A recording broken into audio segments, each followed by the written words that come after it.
In 1919, one of America's most hated men died in his Fifth Avenue mansion. Henry Clay Frick had survived an assassination attempt, multiple death threats, and decades of public fury. Yet today, over a century later, thousands line up each week to enter that same house, not to protest, to admire. The transformation of Henry Clay Frick's residences tells a story that goes beyond one man's architecture. It reveals how power was built, displayed, and ultimately preserved in Gilded Age America. Frick constructed 3 major estates. Each served a different purpose. Each made a distinct statement. And one would become something he never quite intended. A gift to the public he spent his life keeping at a distance. From a Richardsonian fortress in Pittsburgh to a summer compound in Newport, and finally to what many consider the most perfectly preserved mansion in New York City, Frick's architectural legacy reflects both the brutality and the sophistication of his era. This is not a simple story of wealth and beauty.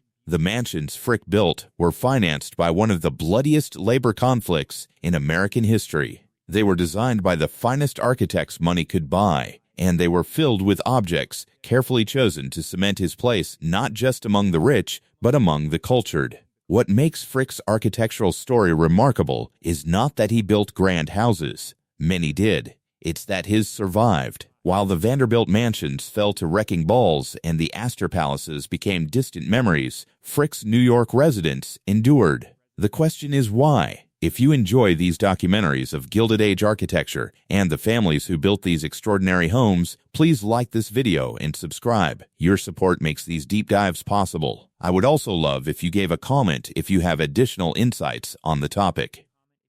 Now, let's go inside. Pittsburgh origins, the fortune behind the buildings. Henry Clay Frick was born in 1849 in a modest farmhouse in western Pennsylvania. There was nothing in his early life that suggested he would one day own some of America's most significant residences. His family had little money. His formal education ended at 17. But Frick possessed something that would prove more valuable than any inheritance: an absolute clarity about what he wanted and a willingness to do whatever was necessary to get it. At 21, Frick borrowed money and bought into the coke business. Coke, the processed coal essential for steel production, was about to become one of the most profitable commodities in industrial America. Pittsburgh was the center of the steel universe, and Frick positioned himself at the exact intersection of supply and demand. By his mid-20s, Frick had become a millionaire, not through innovation or invention, but through relentless efficiency and an ability to squeeze maximum profit from every ton of coke his ovens produced. He undercut competitors, bought out rivals, and built a vertical monopoly that controlled nearly 80% of the coke supplied to Pittsburgh's steel mills. In 1881, Andrew Carnegie noticed Carnegie needed coke. Frick controlled coke. The partnership was logical, if never warm. Carnegie bought a significant stake in Frick's coke operations. Frick, in turn, became a partner in Carnegie's steel empire and eventually chairman of Carnegie Steel Company. The partnership made both men richer than either could have become alone. Carnegie provided the vision and the public relations genius. Frick provided the operational brutality. Where Carnegie wrote essays about the responsibilities of wealth, Frick simply accumulated it. Where Carnegie worried about his legacy, Frick worried about his margins. By 1890, Frick's annual income exceeded $1 million. In today's terms, well over $30 million. He was 39 years old, and he began to think seriously about what men of his wealth and position were expected to build. The Gilded Age had established clear rules. Wealth alone was insufficient. A man of Frick's standing required residences that announced his arrival into the highest tiers of American society. Not just comfortable homes, architectural statements that could not be ignored. Frick studied what other industrialists had built. He noted the scale of their homes, the prominence of their architects, the cost of their materials. He was methodical. This was not about beauty or comfort. This was about power made visible in stone and steel. In 1882, Frick married Adelaide Howard Childs. She came from a prominent Pittsburgh family with social standing Frick lacked. The marriage was strategic, though by all accounts genuinely affectionate. Adelaide understood the world Frick wanted to enter. She knew which architects mattered, which styles conveyed the right messages, which details separated old money from new. Together, they began planning their first major residence, not a modest home suitable for a rising businessman, a mansion that would force Pittsburgh society to acknowledge Henry Clay Frick as something more than a coke operator who had gotten lucky. The location mattered as much as the design. Frick chose Penn Avenue in Pittsburgh's most prestigious neighborhood. The plot was large enough for a substantial house and gardens. The address placed him among the city's established families. The statement was clear. Frick had not just made money. He had arrived. He hired the architects. He approved the budgets. And he made certain that every detail of the house would reflect not comfort or taste, but scale and permanence. Frick was building for centuries, not decades. The fortune that would fund Frick's architectural ambitions came from an industry that crushed men as efficiently as it forged steel. The coke ovens that generated his wealth operated 24 hours a day in conditions that killed workers with disturbing regularity. The steel mills that bought his coke paid wages that kept families perpetually on the edge of survival. Frick did not apologize for this. He saw it as the necessary cost of progress. The strong survived, the weak did not. And the strong built houses that would stand long after everyone else was forgotten. By the early 1890s, Frick's wealth had reached the level where he could think beyond Pittsburgh. The city had given him his fortune, but it could not give him the social validation he increasingly craved. For that, he would need to build in Newport and eventually New York. But first came the Pittsburgh Mansion, the foundation that would establish Frick as a man who understood architecture, who valued permanence, and who refused to be dismissed as merely another industrialist with more money than taste. The Homestead Strike, why he needed fortresses. In 1892, Henry Clay Frick made a decision that would define both his public reputation and his approach to residential architecture for the rest of his life. As chairman of Carnegie Steel Company, Frick chose to break the union at the Homestead Steel Mill outside Pittsburgh. The method he selected was confrontation. The result was violence that shocked the nation.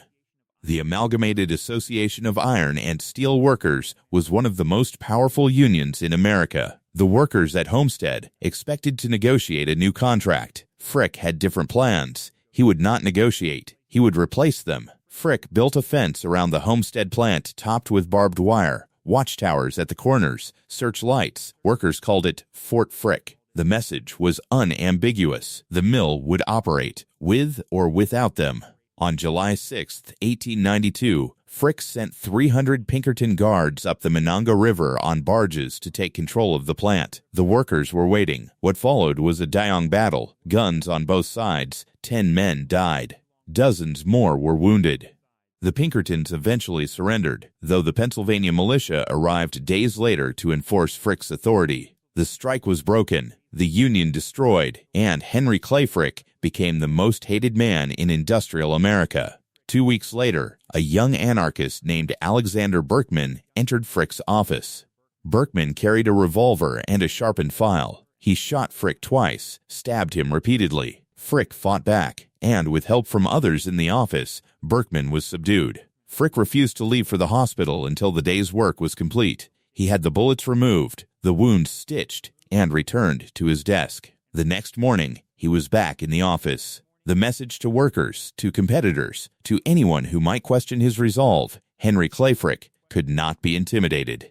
But the assassination attempt changed something fundamental about how Frick approached his personal safety and his residential architecture. A man who had been shot in his own office understood that wealth created targets. Power made enemies, and homes needed to be more than comfortable. They needed to be defensible. The Homestead Strike and the assassination attempt occurred just as Frick was planning his first major mansion in Pittsburgh. The timing was not coincidental. Clayton, the house he would build on Penn Avenue, incorporated security features unusual for a private residence. Solid construction, minimal ground floor windows on certain exposures, walls built to last. This was not paranoia. This was practicality. Frick had made enemies who wanted him dead. His homes would reflect that reality. The Homestead strike also clarified something else for Frick: his relationship with the public. He did not need to be liked. He needed to be respected, or more precisely feared, and architecture could accomplish that more effectively than any amount of public relations. While Andrew Carnegie fled to Scotland during the Homestead crisis and spent years trying to rehabilitate his image, Frick never apologized. He built houses that announced he would not be moved, would not be softened, would not pretend to be anything other than what he was: a man who won. The strike damaged Carnegie and Frick's relationship permanently. Carnegie blamed Frick for the public relations disaster. Frick blamed Carnegie for cowardice. The partnership would limp along for another 8 years, but the trust was gone. For Frick, the lesson was clear: allies were temporary, buildings were permanent. Better to invest in stone than people. In the aftermath of Homestead, as Frick's public image hardened into something between villain and symbol, his architectural ambitions expanded. He would not build modest homes that suggested apology or retreat. He would build fortresses that announced victory. The workers who died at Homestead helped finance these residences. The union wages that Frick eliminated became marble floors and mahogany paneling. The pensions that were never paid became art galleries and formal gardens. This is not metaphor. This is accounting. Frick understood this. He simply did not care. The world belonged to men who could take it and hold it. Buildings proved you could do both. By 1893, despite or perhaps because of Homestead, Frick's wealth continued to grow. The strike had eliminated labor costs. The mill operated more profitably than ever. And Frick began to plan not just one mansion, but a series of residences that would establish him in Pittsburgh, Newport, and eventually New York. Each would serve a purpose, each would make a statement, and each would be built with a level of security that reflected the simple fact that Henry Clay Frick had powerful enemies who would celebrate his death. He did not let this stop him. He let it inform his architecture. Clayton, the Pittsburgh Mansion. In 1892, the same year as the Homestead strike, Henry Clay Frick purchased a plot of land at 5700 Penn Avenue in Pittsburgh's East End. The location was deliberate.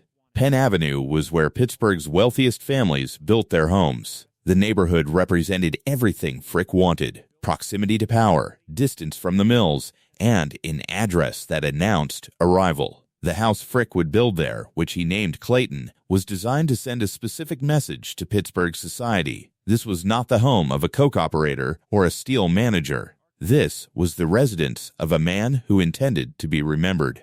Frick hired Frederick John Osterling, a Pittsburgh architect known for Richardsonian Romanesque designs. The style was perfect for Frick's purposes. Richardsonian Romanesque did not whisper. It announced heavy stone construction, rounded arches, towers, the aesthetic of fortresses and cathedrals applied to domestic architecture. Clayton rose on Penn Avenue as a statement of permanence.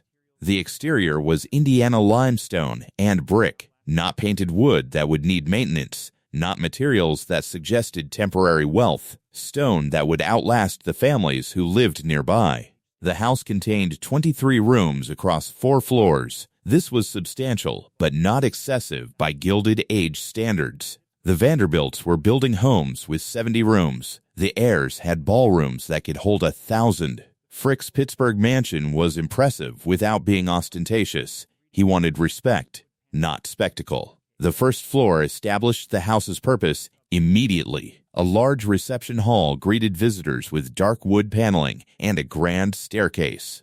The message: wealth with substance. The library came next, lined with bookcases that suggested cultivation, though Frick was never much of a reader. The dining room could seat 24, sufficient for the social obligations Frick knew were essential to his broader ambitions. The second floor was family space. Bedrooms for Henry and Adelaide, rooms for their children, a sitting room where Adelaide could manage household affairs and maintain the social calendar that was becoming increasingly important to Frick's strategy. The third floor housed servants' quarters and additional bedrooms. The fourth floor, tucked into the tower, provided private space away from both family and staff. Frick would use this as a retreat, a place to conduct business he preferred to keep from even his closest associates. But Clayton was more than room counts and architectural style. The house was designed with security features that reflected Frick's new reality after Homestead. The ground floor windows were smaller than typical for the era and positioned higher. Not enough to be obvious, enough to matter. The walls were exceptionally thick. The main entrance could be secured quickly. These were not details most visitors would notice. Frick noticed the grounds around Clayton covered nearly 2 acres. Frick hired landscape architects to create formal gardens, walking paths, and a greenhouse that became Adelaide's particular pride. The greenhouse was not merely decorative. It produced flowers year-round for the house and provided Adelaide a space she could control completely. Adelaide's influence on Clayton was significant. While Frick cared about architecture as statement, Adelaide cared about architecture as livability. She managed the interior design, selected the furnishings, and ensured that Clayton functioned as more than a fortress. This was their home. Their children would grow up here. The house needed to work. Frick and Adelaide had 4 children, though only 2 survived to adulthood. Martha, their eldest daughter, died in 1891 at age 6. It devastated Adelaide. Henry Clay Frick Jr. died in 1898 at age 4. The losses marked both parents permanently and gave Clayton's domestic spaces a melancholy that contrasted with its public grandeur. The house became a place of both social performance and private grief. Frick entertained business associates in the first-floor reception rooms, while the upper floors held memories of children who would never grow up. This duality, the public facade and private pain, defined Clayton in ways no architectural description could capture. By 1895, Clayton was complete. The cost exceeded $500,000, equivalent to roughly $17 million today. For Pittsburgh, this was a substantial investment. For Frick, this was merely the beginning.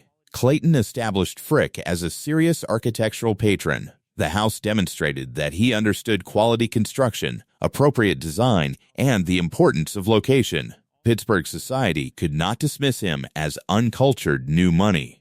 The house would not allow it. But Clayton also revealed Frick's limitations. Pittsburgh, no matter how wealthy he became there, would always see him as the man who broke Homestead. The assassination attempt had occurred in a Pittsburgh office. The strike had played out in Pittsburgh newspapers. No amount of architectural sophistication could erase that. Frick began to understand that if he wanted to be remembered as something other than a strikebreaker, he needed to build beyond Pittsburgh. He needed residences in places where his reputation could be written fresh, where architecture and art could define him before history did. Newport was the logical next step.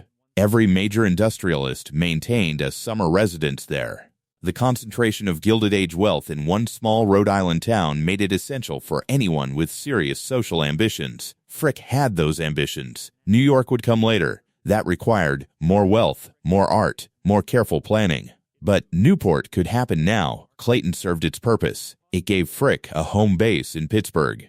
It proved he could commission significant architecture, and it taught him what he wanted in his next residence: more privacy, more security, more control over who entered his space and under what conditions. Pittsburgh had given Frick his fortune. Clayton had given him his first architectural statement, but neither could give him what he increasingly wanted: a place where his past did not follow him through every door. He would build that place in Newport, and after that in New York.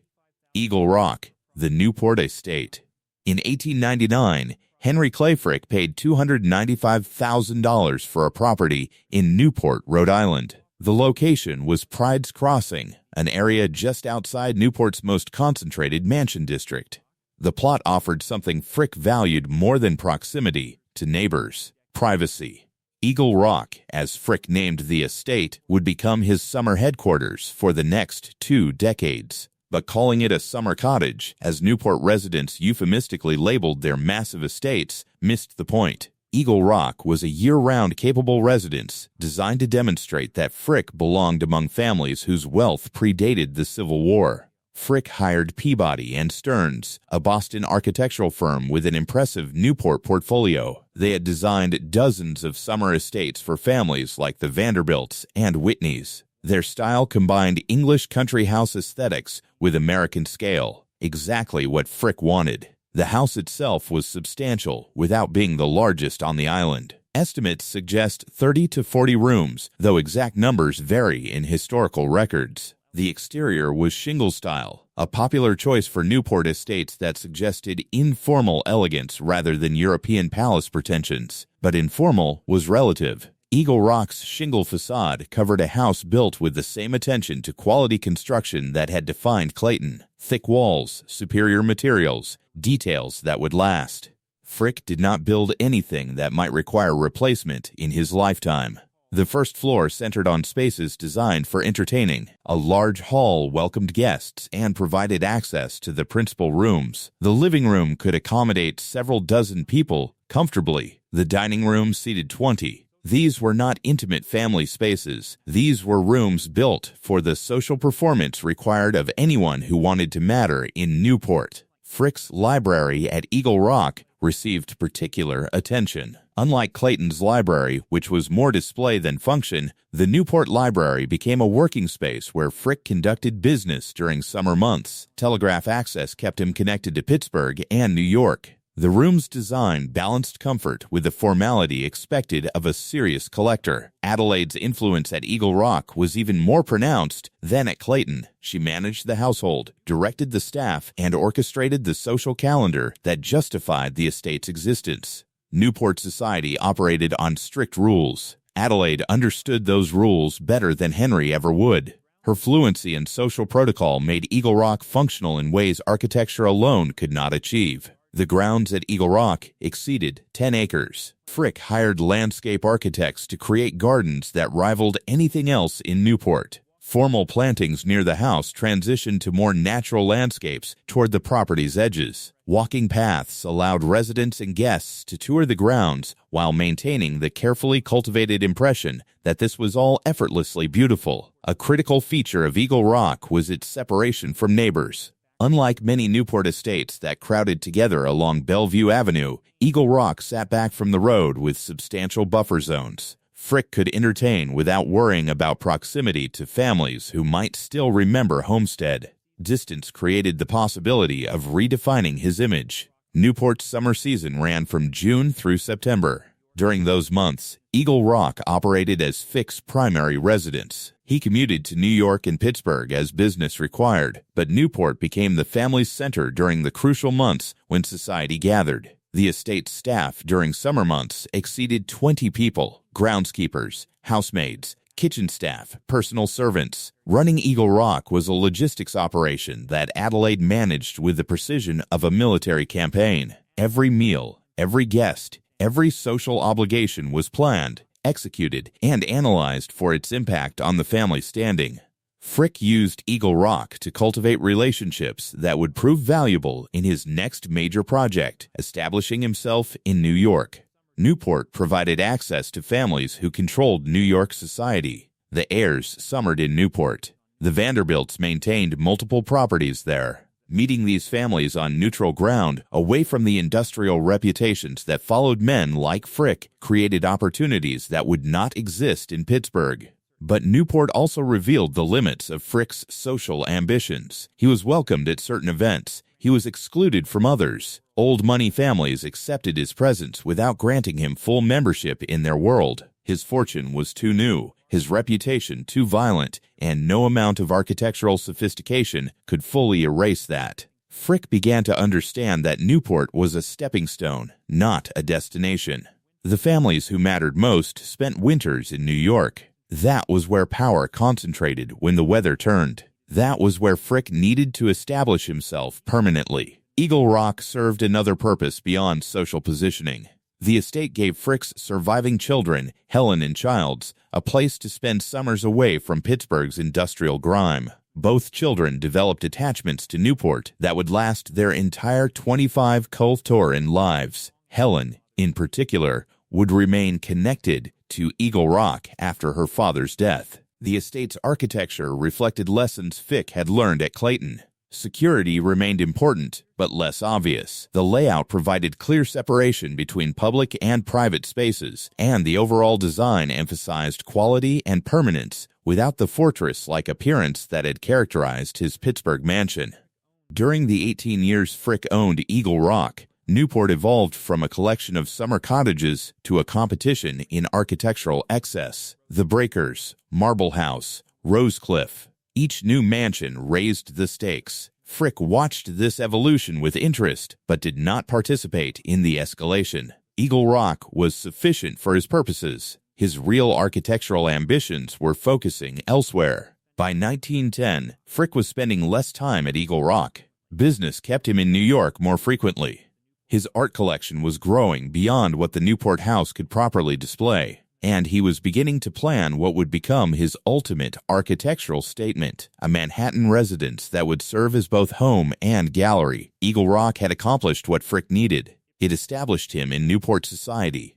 It provided a summer base for 2 decades, and it taught him what he wanted in his New York mansion: more space for art, better security, and a design that could transition from private residence to public institution. In 1917, Frick sold Eagle Rock. The estate had served its purpose. He was ready to focus entirely on his Fifth Avenue mansion and the legacy it would create. Newport had been practice. New York would be permanent, planning 1 East 70th Street.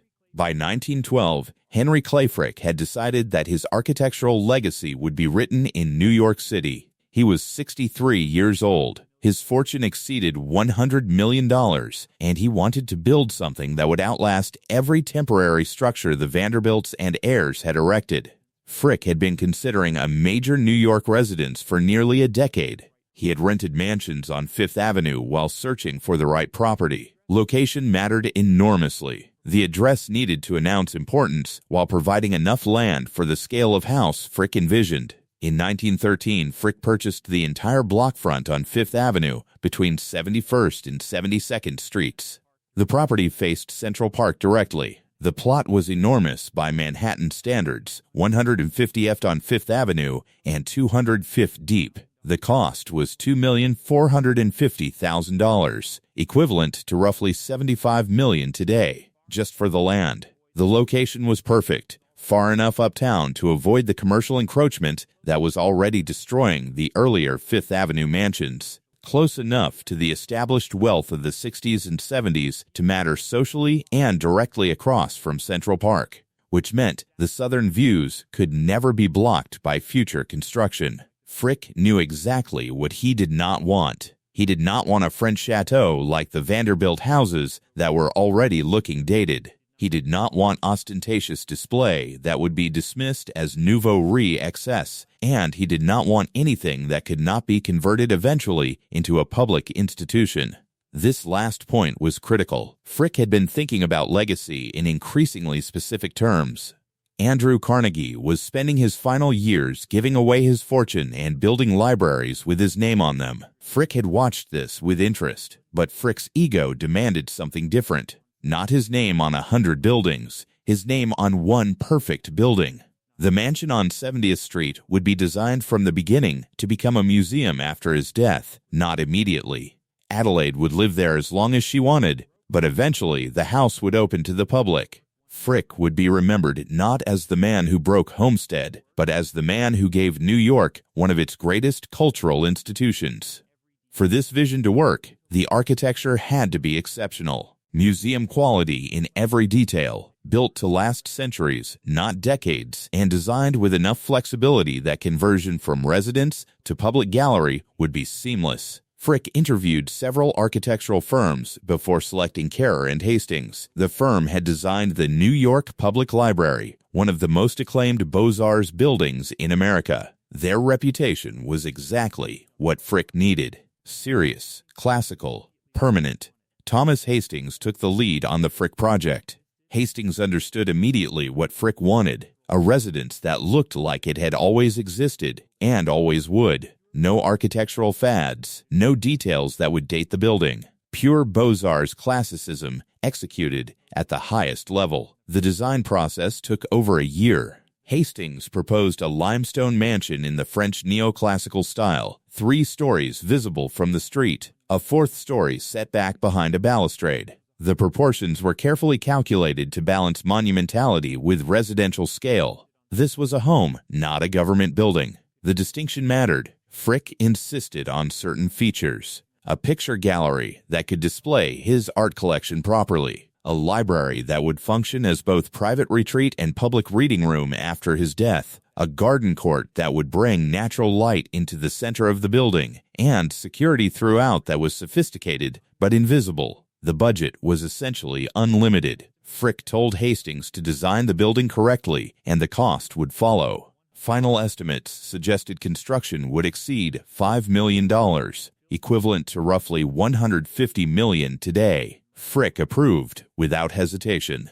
But building on Fifth Avenue in 1913 required more than money and architects. Frick needed to navigate New York's complex zoning regulations, neighbor objections, and construction logistics in one of Manhattan's most congested areas. The planning process revealed bureaucratic obstacles that would have stopped most projects. Frick approached these challenges the same way he approached labor disputes, with absolute determination and sufficient resources to eliminate opposition. Objections were bought off or bulldozed. Regulations were followed or worked around. Nothing would prevent this building from being constructed exactly as designed. Adelaide was consulted throughout the planning process, but had less influence than she had exercised at Clayton or Eagle Rock. This was Henry's project, his vision, his legacy. She understood that and focused her attention on ensuring the private spaces would be livable. The public rooms could be as grand as Henry wanted. The family quarters needed to function as an actual home. By late 1913, the designs were final. Hastings had produced drawings that satisfied Frick's ambitions completely. The mansion would be classical without being cold, monumental without being oppressive, and permanent in ways that would outlast every other Gilded Age residence in New York. Construction was scheduled to begin in early 1914. Frick estimated it would take 2 to 3 years to complete. He was impatient, but willing to wait for quality. This building had to be perfect. It would define him long after every memory of Homestead had faded into history. The mansion at 170th Street would prove Frick's central theory about power and legacy. Buildings mattered more than opinions. Architecture outlasted reputation. And if you built something beautiful enough, eventually people would forget why they hated you. He was betting everything on that assumption. Building the Fifth Avenue Mansion. Architecturist statement. Construction began on Frick's Fifth Avenue Mansion in April 1914. The timing was significant. Within months, World War I would begin in Europe. The Gilded Age was ending, though few recognized it yet. Frick was building one of the last great private palaces in an era that would soon view such structures as monuments to excess rather than achievement. Thomas Hastings designed the exterior as pure French neoclassical. Indiana limestone, the same material that had clad Clayton, formed the facade. But here, the limestone was used with a sophistication that Pittsburgh had never seen.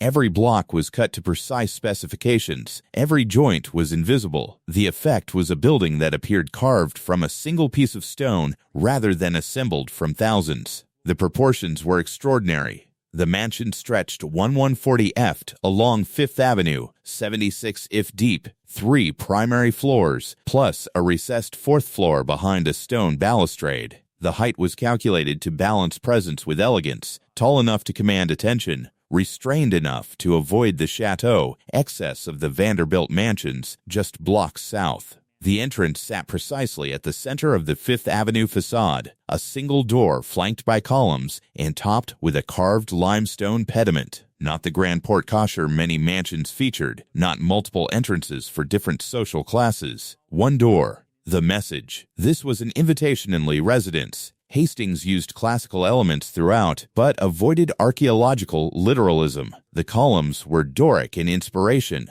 but proportioned for the building's specific needs.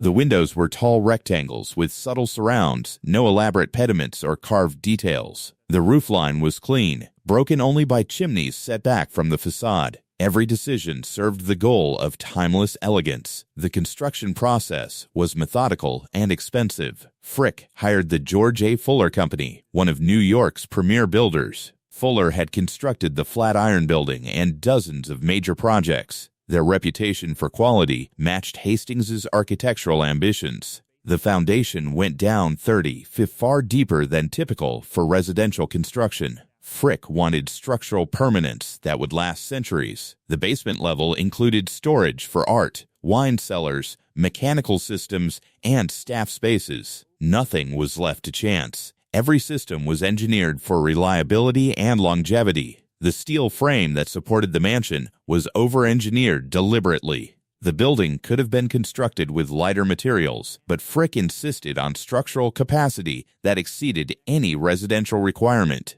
He was not building for his lifetime alone. This mansion needed to survive everything New York could subject it to for the next 200 years. The limestone blocks came from quarries in Indiana, specifically selected for color consistency and durability. Each block was inspected before installation. Flawed pieces were rejected regardless of cost. The Fuller Company estimated that 15% of the limestone was rejected during construction, an extraordinarily high rate that reflected Frick's absolute insistence on perfection. The windows were custom manufactured in France, bronze frames, not wood, triple glazed in some locations for sound dampening. The glass was optical quality, free of distortions or bubbles. Frick wanted perfect transparency looking out toward Central Park and perfect protection from the noise of Fifth Avenue traffic. The roof incorporated copper, not slate or tile. Copper would patina to green over time, which Hastings calculated would complement the limestone beautifully. More importantly, copper required virtually no maintenance and would outlast any other roofing material. Frick approved the additional cost without discussion. Security was integrated into the architecture invisibly. The ground floor windows were smaller than they appeared, set into deeper reveals that made forced entry difficult. The locks were the finest available from Yale and Town. The doors were solid bronze, not wood, with bronze facing. The entire building was designed to be secured quickly if necessary. Hastings paid particular attention to the proportions of the facade. Classical architecture depends on mathematical relationships between elements, the height of the columns, the spacing of windows, and the width of the entrance. Every measurement was calculated to create harmony. The facade was not decorated with ornament. It was structured through proportion. This restraint distinguished Frick's mansion from the Vanderbilt houses that had dominated Fifth Avenue for decades. The Vanderbilt mansions were spectacular in their excess. Carved limestone, elaborate ironwork, French chateau details layered until the buildings became architectural jewelry boxes, beautiful but busy. Frick's mansion was the opposite, calm, assured, classical, in the sense that nothing could be added or removed without damaging the whole. Hastings had created architecture that looked simple but required extraordinary sophistication to execute. The side facades on 70th and 71st Streets received nearly as much attention as the Fifth Avenue front. Hastings knew that New Yorkers would see the building from multiple angles. The limestone continued around all sides. The window proportions remained consistent. This was not a false front, with cheaper construction hidden behind. The entire building was designed to the same standard. The garden that would eventually sit on the 70th Street side was planned from the beginning. A private outdoor space in Manhattan was extraordinarily rare. Frick insisted on it. The garden would provide natural light to interior rooms and create a buffer between the mansion and the adjacent properties. The wall separating the garden from the street was limestone, matching the house, topped with bronze railings. By late 1915, the exterior was largely complete. The mansion rose on Fifth Avenue, as Hastings had envisioned, elegant, permanent, and utterly confident. Newspaper articles began describing it as one of the finest examples of residential architecture in New York. Architectural critics praised its restraint and classical proportions, but the exterior was merely the frame.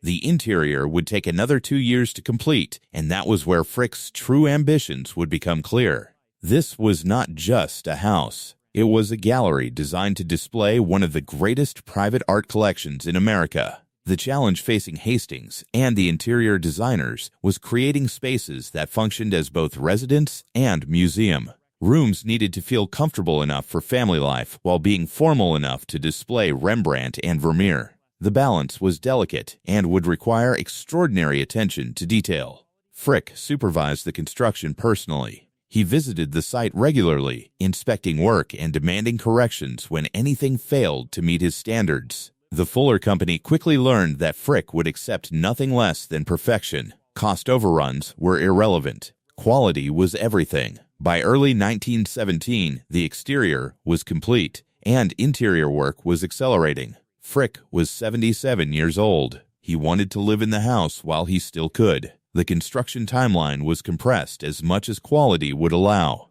The mansion that rose on Fifth Avenue represented more than wealth or taste. It represented Frick's fundamental belief that architecture could rewrite history. The violence of Homestead, the assassination attempt, the decades of public hatred, all of it could be answered with a building so beautiful that eventually no one would remember why they had hated him. It was an audacious theory, and the mansion at 1 East 70th Street would test whether it was true. Inside 1 East 70th, the interior of Frick's Fifth Avenue mansion was designed to accomplish something unprecedented, functioned simultaneously as a family home and a museum-quality gallery. Thomas Hastings worked with interior designers to create spaces that met both purposes without compromising either. Visitors entering through the Fifth Avenue door encountered the entrance hall immediately. This was not a grand staircase moment like so many Gilded Age mansions featured. The hall was intimate, almost modest by contemporary standards: marble floors, limestone walls, natural light from a skylight above. The message was subtle: you have arrived somewhere significant, but the real treasures lie deeper inside. From the entrance hall, visitors could access the building's most important public space, the West Gallery. This room, running nearly 70 feet along the western side of the mansion, was designed specifically to display paintings. The proportions were perfect for art. 19-foot ceilings provided enough height for large canvases without overwhelming them. Natural light filtered through a skylight, supplemented by electric lighting that could be adjusted for different times of day. The walls were covered in rose-colored damask, a choice that seems surprising today, but was carefully calculated. The warm tone complemented the gold frames Frick favored and provided a backdrop that made paintings visible without competing with them. The floor was dark oak polished to a mirror finish. Benches upholstered in matching fabric allowed viewers to sit and study individual works. Frick filled the West Gallery with some of his finest paintings: Rembrandt, Vermeer, Velázquez, Van Dyck. The collection represented decades of careful acquisition and millions of dollars in purchases. But the room was designed so that the architecture never competed with the art. Everything served the paintings. The library sat at the southern end of the mansion overlooking the garden. This was Frick's private retreat, though designed with the knowledge it would eventually become a public reading room. The walls were lined with English oak paneling.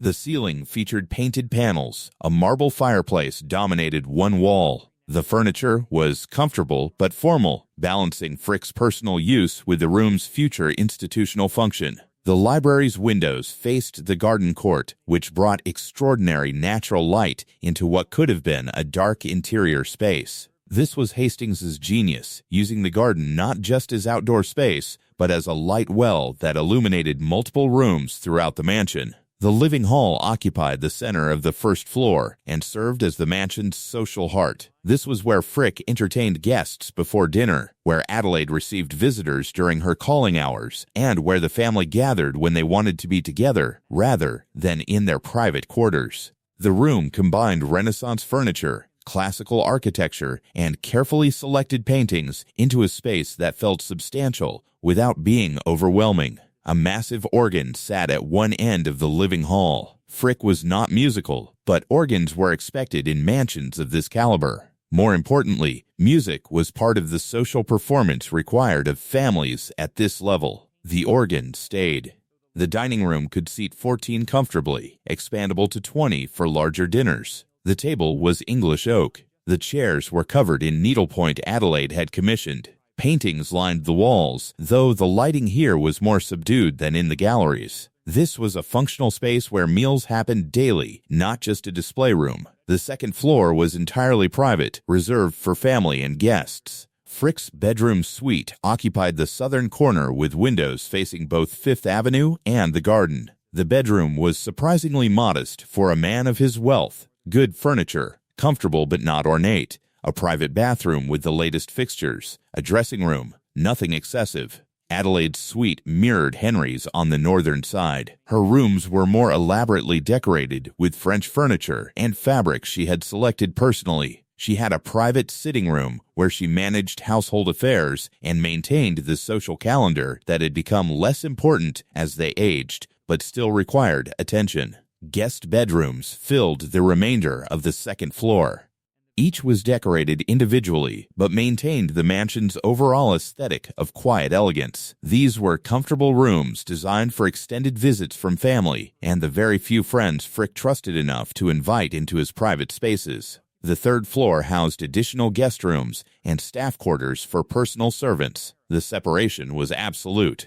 Staff lived and worked in the house but occupied spaces carefully segregated from family areas. This was standard for the era, but executed with particular precision at the Frick Mansion. The fourth floor, set back behind the facade's balustrade, contained mechanical systems, additional storage, and spaces that could be repurposed as the mansion's needs evolved. Frick had learned from Clayton and Eagle Rock that buildings needed flexibility. The fourth floor provided options, but the mansion's most extraordinary interior space was the garden court, though it would not be completed until after Frick's death. Hastings had designed it from the beginning as a covered courtyard that would eventually be enclosed with glass. The space would bring natural light deep into the building's center while creating an interior garden visible from multiple rooms. The floors throughout the mansion were either marble or dark hardwood, depending on the room's function.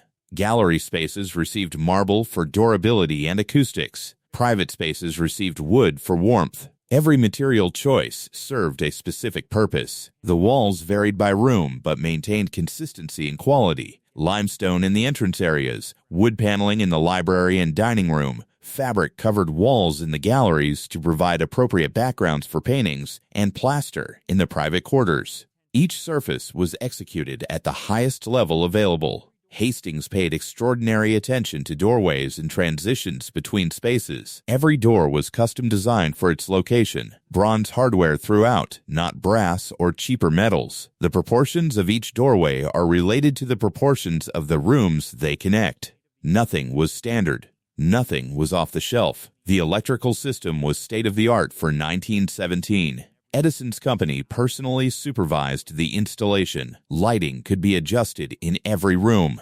Outlets were positioned to avoid visible cords. Switches were custom bronze plates that matched the door hardware. The system was engineered to be expandable as technology evolved. Heating was provided by a central system in the basement. Radiators were positioned behind architectural screens in public rooms so they would not interrupt the visual flow. The system could maintain comfortable temperatures throughout the building, even during New York's coldest winters. The mansion included multiple safes for storing valuable artworks and documents. Some were visible, others were hidden behind panels or built into walls. Frick's experience with theft and the constant threat of fire made him paranoid about protecting his collection. The security measures were extensive and mostly invisible. By late 1919, the interior was complete enough for the Frick family to move in. The mansion had taken over 5 years to build and cost approximately $5 million, not counting the land. In total, Frick had invested roughly $7,500,000, equivalent to well over $200 million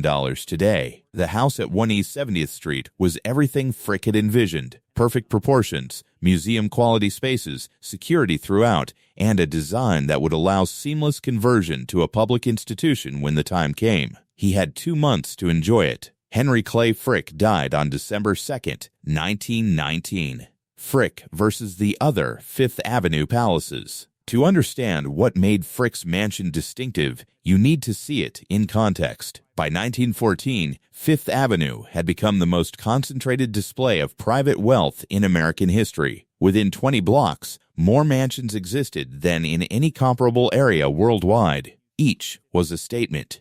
Each competed for attention. The Vanderbilt houses dominated the avenue south of 50th Street. William Henry Vanderbilt had built a double mansion at 5th Avenue and 51st Street in the 1880s. His daughters and sons constructed their own palaces nearby. The Vanderbilt style was French chateau, elaborate and ornate, towers, carved limestone, mansard roofs, architecture that announced wealth through excess. Cornelius Vanderbilt II's mansion at 5th Avenue and 57th Street was the largest private residence ever built in New York City, over 100 rooms, a full city block, designed by George B. Post with interiors by some of the finest craftsmen in America. The house was spectacular and would be demolished in 1927, just 40 years after construction. That demolition was significant. The Vanderbilt houses were too large, too expensive to maintain, and too ostentatious for changing American tastes. They represented everything the 20th century would reject about Gilded Age architecture. Frick understood this before most of his contemporaries did. The Astor mansions concentrated further south around 34th Street. By the time Frick was building, the Astors had already lost their neighborhood to commercial development. Department stores were replacing mansions. The Waldorf Astoria Hotel occupied the site of two former Astor residences. The lesson was clear. Build too far downtown, and commerce would eventually consume you. Andrew Carnegie built his mansion at 91st Street and 5th Avenue, deliberately positioning himself far uptown, where land was cheaper and commercial encroachment unlikely. The house was large, but relatively restrained by Gilded Age standards. Carnegie was spending his final years giving away his fortune and wanted his residence to reflect philanthropic values rather than excess. Frick studied all of these houses. He noted what worked and what failed. The Vanderbilt mansions were too elaborate and would not age well. The Astor locations were too far downtown. Carnegie's house was too far uptown, isolated from the social center of gravity. Frick chose 70th Street deliberately, far enough north to be safe from commerce, close enough south to remain socially relevant. But location was just one factor.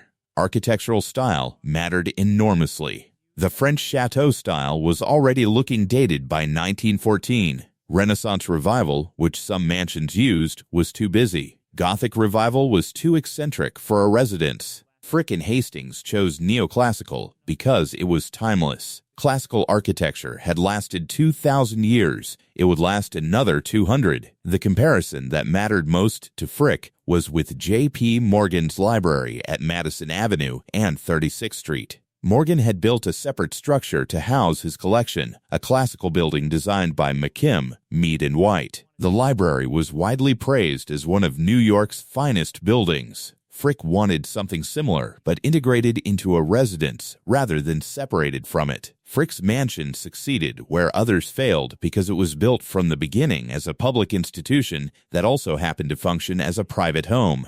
The Vanderbilt houses were homes that included galleries. Frick's mansion was a gallery that included private quarters. The distinction determined which buildings survived. The other critical difference was scale. Frick's mansion was large but not excessive, 30 rooms, not 100, elegant, not ostentatious. This restraint made the building adaptable. When the Frick family no longer needed all 30 rooms, the mansion could become a museum without requiring major alterations. The Vanderbilt houses had no such flexibility. Frick also learned from watching his neighbors struggle with maintenance. The larger mansions required a staff of 50 or more. Annual operating costs could reach hundreds of thousands of dollars. When fortunes contracted or heirs lost interest, these houses became financial albatrosses. Frick's mansion was expensive to run, but manageable. The scale was sustainable. The architectural competition on Fifth Avenue was not just about beauty or status. It was about permanence. Who could build something that would outlast the era that created it? The Vanderbilt palaces failed that test. They were demolished within decades. Frick's mansion succeeded. It remains today largely unchanged because it was designed for a future beyond its builder's lifetime. By 1920, most of the great Fifth Avenue mansions were already becoming obsolete. Property taxes were rising. Domestic labor was becoming scarce and expensive. The generation that would inherit these houses had different values and different priorities. One by one, the mansions would fall. Frick's mansion survived because Henry Clay Frick had planned for that survival from the beginning. From private home to public museum, The transformation. When Henry Clay Frick died in December 1919, he left explicit instructions in his will. The mansion at 1 East 70th Street would eventually become a public museum, but not immediately. His widow, Adelaide, would live there as long as she chose. Only after her death would the house open to the public. Adelaide was 61 when Henry died. She would live another 12 years in the mansion, maintaining it exactly as her husband had left it. The paintings remained on the walls. The furniture stayed in place. The house functioned as it had when Henry was alive, except now Adelaide lived there alone with the memories. Those 12 years were critical for the mansion's future. Adelaide could have sold the house. She could have broken up the collection. She could have ignored Henry's wishes entirely. The will gave her that power. But Adelaide understood what Henry had built. She honored his vision. In 1921, Adelaide made the first significant change to the mansion. She commissioned John Russell Pope, one of America's leading architects, to design an addition. The addition would enclose the garden court that Hastings had planned, but never completed.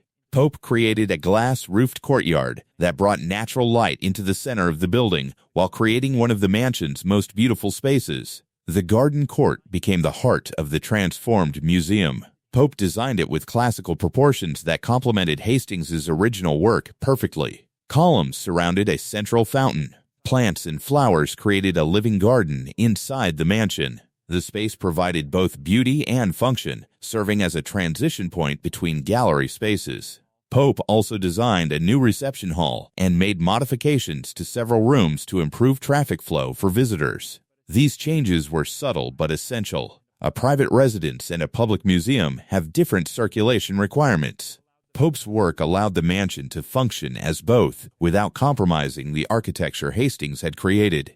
Adelaide lived to see these modifications completed. She approved every detail, ensuring that changes enhanced rather than contradicted Henry's original vision. Her involvement guaranteed that the transformation from residence to museum would be seamless. Adelaide Howard Childs Frick died in October 1931.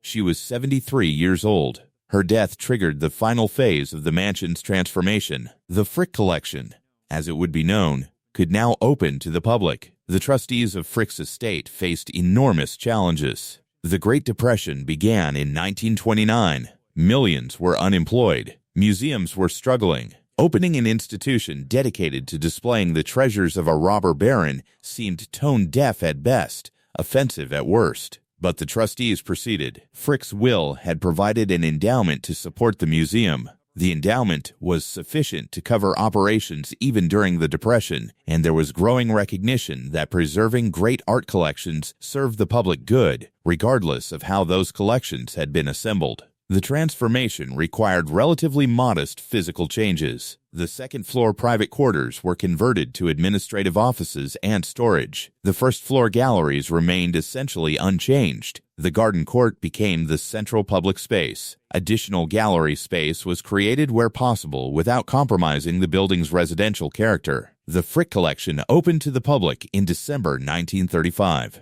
Admission was free initially, though reservations were required to control crowd size. The response exceeded expectations. Despite the Depression, despite Frick's controversial reputation, thousands wanted to see the collection and the mansion that housed it. What visitors found was unlike any other museum in New York. The Metropolitan Museum of Art was encyclopedic and overwhelming. The Museum of Modern Art, which opened in 1929, was avant-garde and challenging. The Frick Collection was intimate and elegant. You could see the entire collection in a single visit. The mansion's residential scale made great art accessible without intimidation. The Frick's success demonstrated something Henry Clay Frick had understood instinctively. Context matters. The same paintings that might be lost in the Metropolitan's vast galleries became unforgettable when displayed in a mansion's intimate rooms. The architecture enhanced the art. The art justified the architecture. Together, they created something neither could achieve alone. Over the following decades, the Frick Collection became one of New York's most beloved institutions. The mansion remained largely unchanged, a perfectly preserved example of Gilded Age residential architecture. Visitors came for the Vermeer and Rembrandt. but stayed for the building itself. The whole experience, art and architecture together, was what made the Frick unique. Additional modifications occurred over the years. In 1977, the Frick expanded with an addition designed by Harry Van Dyck, John Barrington Bailey, and G. Frederick Poehler. The addition provided more gallery space, a lecture hall, and improved visitor facilities. The architects worked carefully to make the new construction compatible with the original mansion without imitating it. These expansions reflected the Frick's evolution from house museum to world-class art institution. But the core of the experience remained the mansion itself. The rooms where Henry and Adelaide Frick had lived, the galleries where Henry had displayed his collection, the garden court where both had walked. The building's residential character was its greatest asset. Helen Clay Frick, Henry and Adelaide's daughter, remained deeply involved with the museum throughout her life. She never lived in the mansion after her mother's death, but she visited regularly and maintained strong opinions about how it should be operated. Her involvement ensured continuity between the family's vision and the institution's development. The transformation from private residence to public museum took 16 years, from Henry's death to the collection's opening. That timeline allowed for careful planning and execution. The result was a museum that felt inevitable, as if the mansion had always been meant for this purpose, which of course it had. Henry Clay Frick had built 1 East 70th Street with this transformation in mind. Every decision about scale, materials, and room proportions served a dual purpose. The mansion needed to function as a comfortable residence while he lived, and it needed to work as a museum afterward. The building succeeded at both because Frick had planned for both from the beginning. By the time the Frick collection opened in 1935, most of the other great Fifth Avenue mansions were gone or scheduled for demolition. The Vanderbilt palaces were falling one by one. The Whitney Mansion would become apartments. The Astor houses had disappeared decades earlier. Only the Frick Mansion survived intact, preserved by the vision of the man who built it. The Frick today is a mansion that survived. Walk down Fifth Avenue today, and the Frick collection stands as one of the last survivors of the Gilded Age. Between 60th and 80th Streets, where dozens of mansions once lined the avenue, the Frick remains, not converted to condominiums, not demolished for a tower, still functioning as Henry Clay Frick intended, a public museum housed in a private mansion. The survival is remarkable when you consider what happened to comparable buildings. The William K. Vanderbilt Mansion at Fifth Avenue and 52nd Street was demolished in 1926. The Cornelius Vanderbilt II Mansion at 57th Street came down in 1927. The Astor mansions disappeared even earlier. The Havmeyer House, the Whitney Mansion, the Huntington Palace, gone. All of them are gone. What saved the Frick was not sentiment or historic preservation. Those concepts barely existed when most mansions were being demolished. The Frick survived because it had been designed from the beginning to serve a purpose beyond residential use. Museums are protected in ways private homes never can be. By converting to institutional use, the mansion gained legal and financial protections that saved it. But survival alone does not explain the Frick's importance today. The building matters because it offers something increasingly rare, an authentic experience of Gilded Age residential architecture at the highest level. You can walk through rooms largely unchanged since 1919. You can see art displayed in the domestic setting for which it was acquired. You can understand how wealth and culture intersected in an era when private individuals could assemble collections that rivaled national museums. The Frick collection now attracts over 300,000 visitors annually. They come from around the world to see the paintings, but they also come for the building itself. The mansion teaches architectural history in ways that lectures and photographs cannot. You understand Beaux Arts design by standing in spaces designed by Thomas Hastings. You comprehend domestic scale by moving through rooms proportioned for human comfort rather than institutional monumentality. The garden court, completed by John Russell Pope in the 1920s, has become the building's signature space. Visitors consistently describe it as their favorite room. The combination of classical architecture, natural light, living plants, and the sound of water from the central fountain creates an atmosphere unlike anything else in New York's museum landscape. This space did not exist when Frick lived in the house, but it perfectly captures what he wanted the building to become. The mansion's residential character remains its greatest strength. Unlike museums built as museums, the Frick feels intimate. You are not walking through endless galleries. You are moving through a home where extraordinary art happens to be displayed. That distinction matters. It makes great art approachable rather than intimidating. The Frick's collection has grown since Adelaide's death. Subsequent acquisitions have added works that complement the original holdings, but the core collection remains Henry Clay Frick's personal choices, the paintings he lived with, the sculptures he selected, the furniture he used. This personal dimension gives the collection a coherence that encyclopedic museums cannot achieve. In 2011, the Frick began planning a major expansion. The project, designed by Seldorf Architects, would add gallery space, improve visitor facilities, and address infrastructure needs that had become critical. The expansion has been controversial. Some argue that any change threatens the mansion's character. Others insist that institutions must evolve to survive. The debate reflects a fundamental tension in the Frick's identity. Is it primarily a historic house that happens to contain art, or is it primarily an art museum that happens to occupy a historic house? The answer shapes every decision about the building's future. Preservation requires stasis. Evolution requires change. Finding the balance is the challenge facing the Frick's leadership. But even with planned expansions, the core of the institution remains the mansion. The rooms Hastings designed, the spaces where the Frick family lived, the galleries Henry Clay Frick created for his collection. That foundation is irreplaceable and will remain the essential Frick experience regardless of what additions surround it. The mansion's location has proven as strategic as Frick calculated. 70th Street remains residential. Central Park across Fifth Avenue ensures the southern views stay protected. Commercial development has not encroached.